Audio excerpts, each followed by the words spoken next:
Ah mes frères, n'allez surtout pas me dire que vous connaissez cette parabole par cœur et que vous avez tout compris. Attention mes frères, avec le Saint-Évangile, il faut toujours que la parole que nous entendons nous apparaisse neuve, comme si le Christ venait d'inventer cette histoire pour nous. Car vous savez que cette parabole a été inventée de toutes pièces par notre Seigneur Jésus-Christ pour répondre aux pharisiens qui n'acceptent pas qu'il aille manger avec les pécheurs, avec ceux qui sont malades, avec les publicains, avec les sans-loi. Les pharisiens n'arrivent pas dans leur système religieux à comprendre que notre Seigneur Jésus-Christ est venu pour sauver tous ses enfants. Tous. Et nous aussi, mes frères, certains jours, nous sommes de fiefés pharisiens. Nous ne comprenons pas que nous nous attardions, je parle des prêtres, mais je parle aussi de nos amis peut-être, qu'ils s'attardent par conséquent avec des gens qui apparemment n'en valent pas la peine. Ah, mais vous savez, le regard de Dieu n'est pas le regard des hommes.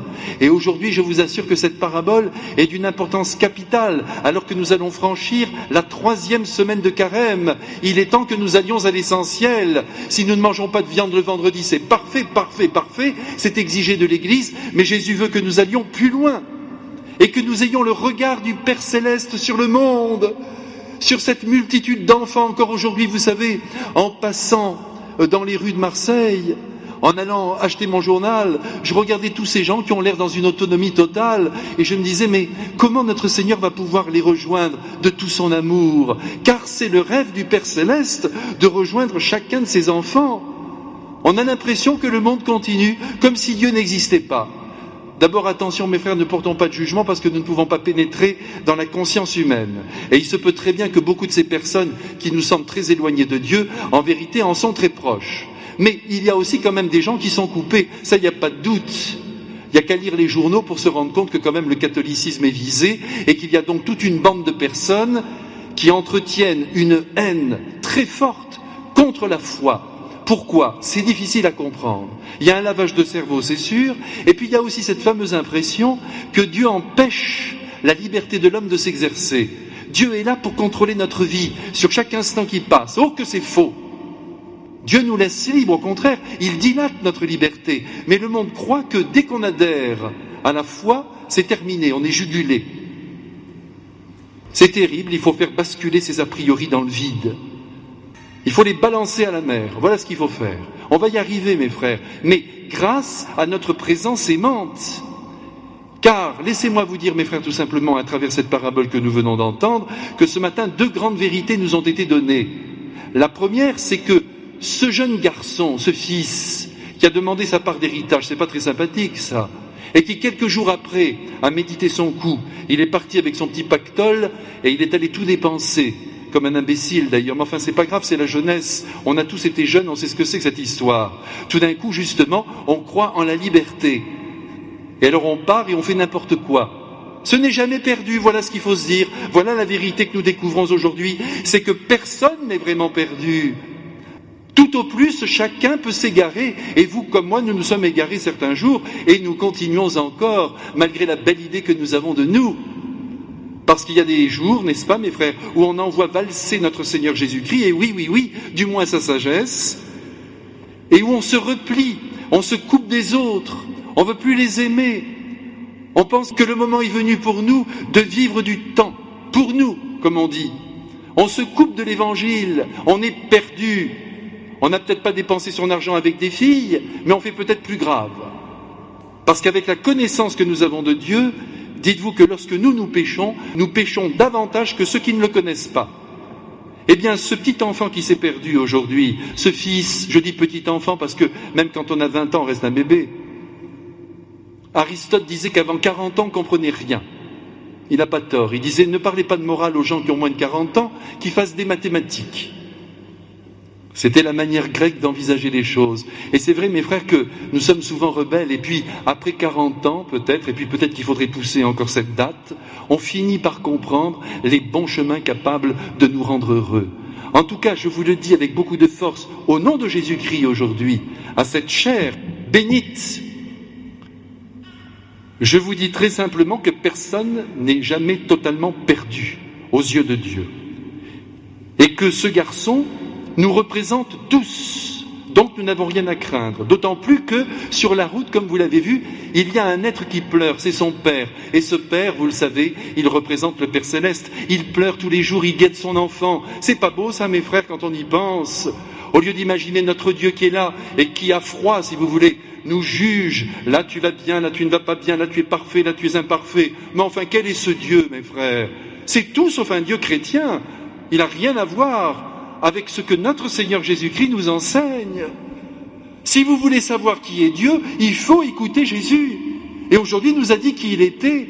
Il est cet être, pardonnez-moi, qui semble très faible, bien qu'il soit tout-puissant, et qui est là sur la route, et qui attend que la liberté de l'homme se détermine en retournant vers lui, car il ne rêve qu'une seule chose, c'est de prendre tous les enfants de la terre et de les serrer contre lui dans une étreinte éternelle.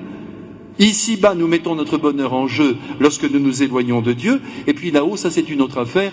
Dieu verra les circonstances atténuantes qui fera que nous serons sauvés, mais en même temps, il espère que tout le monde entrera dans ce fameux paradis où la joie est sans fin. Donc, essayons aujourd'hui, mes frères, encore une fois, à la lecture de ce texte, de comprendre que notre Père nous aime et donc ne juge pas ses enfants. Parce que qui juge n'a pas le temps d'aimer. C'est comme ça, dès que vous avez jugé quelqu'un négativement, vous n'avez pas eu le temps de l'aimer, c'est aussi simple que ça. Jésus nous montre que son Père est là sur la route de nos vies, qu'il nous guette, qu'il nous attend pour nous pardonner.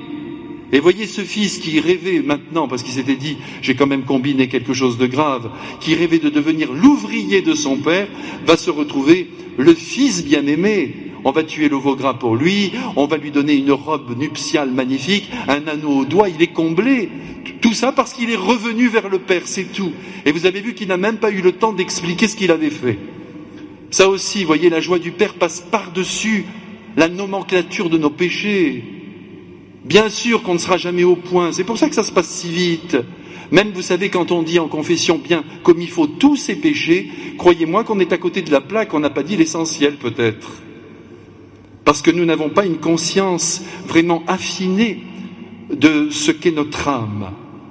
Mais ce qui compte, c'est que nous ayons une conscience affinée de qui est Dieu et qu'il est notre Père. Et que par conséquent, il veut nous serrer contre lui, je le redis, tout est là, car c'est à une étreinte paternelle que nous assistons aujourd'hui.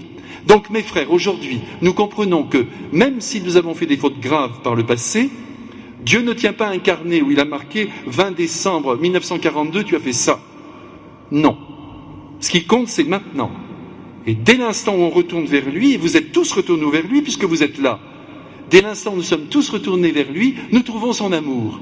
Et nous trouvons l'amour d'un père et non l'amour d'un juge qui siège au tribunal. Un père qui vous prend dans ses bras et qui va faire une belle fête avec vous. C'est pas beau ça, mes frères? Allez, il faut que ça passe dans notre âme. Et tant que nous avons peur de Dieu, c'est qu'il y a quelque chose en nous qui n'est pas au point. Nous ne sommes pas avec notre Seigneur Jésus-Christ. Nous pouvons avoir peur qu'il y ait une ombre entre Dieu et nous. Ça, c'est une bonne chose. C'est la crainte de l'amour. Vous savez, même avec la personne que vous aimez, vous avez dit une parole, vous avez peur de lui avoir fait de la peine, de l'avoir blessé. Alors tout de suite, vous lui dites, j'espère que je ne t'ai pas blessé avec cette parole.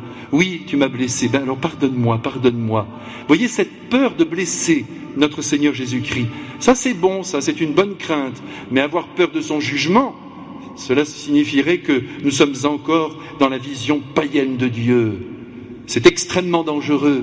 Et c'est pourquoi peut-être aujourd'hui, la majorité des personnes ne veulent pas de ce Dieu. Alors faisons rayonner ce Dieu d'amour qui est notre Père Céleste. Et disons à tous ceux qui sont autour de nous qu'ils n'ont rien à craindre, qu'ils sont aimés infiniment et qu'il suffit d'un tout petit retour pour trouver l'infinie miséricorde de Dieu notre Père. Est-ce que c'est clair dans votre cœur? Je l'espère. Même ce petit bébé vient de chanter maintenant pour me dire que pour lui c'était clair. Parce que pour les enfants c'est toujours clair. Vous leur dites que Dieu les aime, tout de suite ils sont là, ils tendent leurs petits bras. Tandis que nous, vous savez, c'est compliqué. On complique les choses. On a souvent peur d'un bonheur trop simple, alors on se complique et on le perd. Mais nous n'allons pas perdre le Père Céleste, parce que lui ne nous perd pas.